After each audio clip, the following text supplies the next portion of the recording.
obra de recuperação notável e recebeu justamente o Prémio de Arquitetura do IHRU, Instituto de Habitação e Reabilitação Urbana. O Centro de Memória em Vila do Conde, promovido pela autarquia, resgatou a antiga Casa Solarenga de São Sebastião e converteu-se no que é hoje o Museu e Arquivo Municipal. O arquiteto Manuel Maia Gomes foi o autor do projeto premiado. Nós inserimos um equipamento de caráter público dentro de um edifício que inicialmente era doméstico e houve, portanto, que fazer as suas reconfigurações, ou seja, procuramos não destruir a estrutura original do edifício, mas antes adequar o edifício existente ao novo programa. Coisa que se revelou incrivelmente simples, porque os edifícios antigos, isso de resto é uma situação muito debatida, os edifícios antigos apresentam sempre uma enorme capacidade de ajuste e de adaptação a novos programas, coisa que nem sempre acontece com os edifícios novos.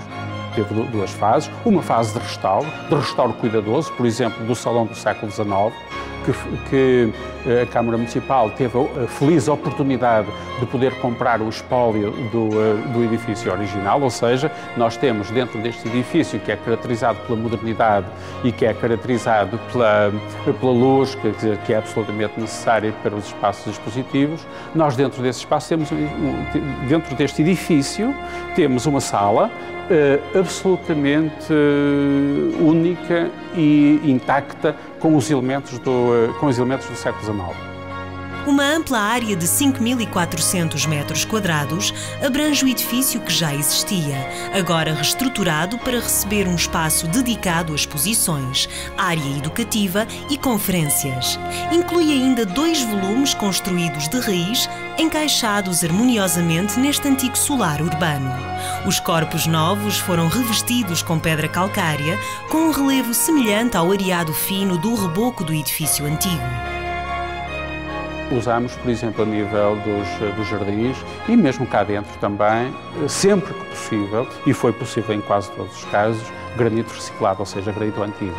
A Câmara Municipal tem uns grandes depósitos de sempre que há demolições, onde esse granito é armazenado e depois reutilizado. Nós com esta estratégia conseguimos não produzir carbono através de deslocar e de buscar novo granito às pedreiras, de o serrar e, em minha opinião, a utilização do granito antigo confere aos espaços uma qualidade muito superior, na medida em que nesse granito antigo é perfeitamente possível detectar as patinas e erosão que se foram acumulando nesses elementos ao longo dos anos. Uma escada exterior em aço corten otimiza o circuito expositivo e complementa a estética visual deste centro de memória.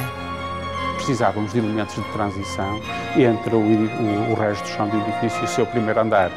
E ponderámos na altura fazer uma escada nova dentro do próprio edifício para estabelecer justamente essa ligação.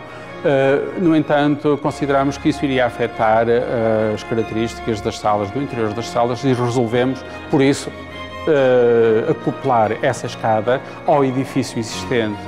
Perante essa necessidade, optámos por usar uma linguagem absolutamente contemporânea. Aliás, devo confessar, inspirada num escultor que eu aprecio imenso, que é o Lotaiza. Já no interior do Centro de Memória, toda a distribuição e articulação entre os espaços antigos e os novos é feita através do pátio setecentista. Nós deparámos com algumas questões, alguns problemas no sentido de articular o edifício existente com o edifício novo sem afetar as características do edifício antigo e por essa razão resolvemos cobrir o pátio de entrada, que é sempre uma peça de resistência, a peça cenograficamente mais interessante. A solução que se afigurava era no sentido de o encerrar. E ao encerrar quisemos não afetar arquitetonicamente o edifício existente, mas foi através de uma estrutura triangulada, que é uma das primeiras estruturas trianguladas que se fabricaram em Portugal. Sendo um centro de memória, optou-se também por preservar e mostrar o esqueleto construtivo dos tetos. Nós temos, por exemplo, os magníficos tetos em gesso que cá existem, mas uma pessoa olha para os tetos e não tem, na verdade, a percepção como eles são construídos. Portanto, nós aqui tivemos a oportunidade de expor a parte superior desses tetos, ou seja, a estrutura em madeira, não é, que suporta esses tetos, de pôr essa estrutura à vista, ou seja, a pessoa, ao olhar para o teto,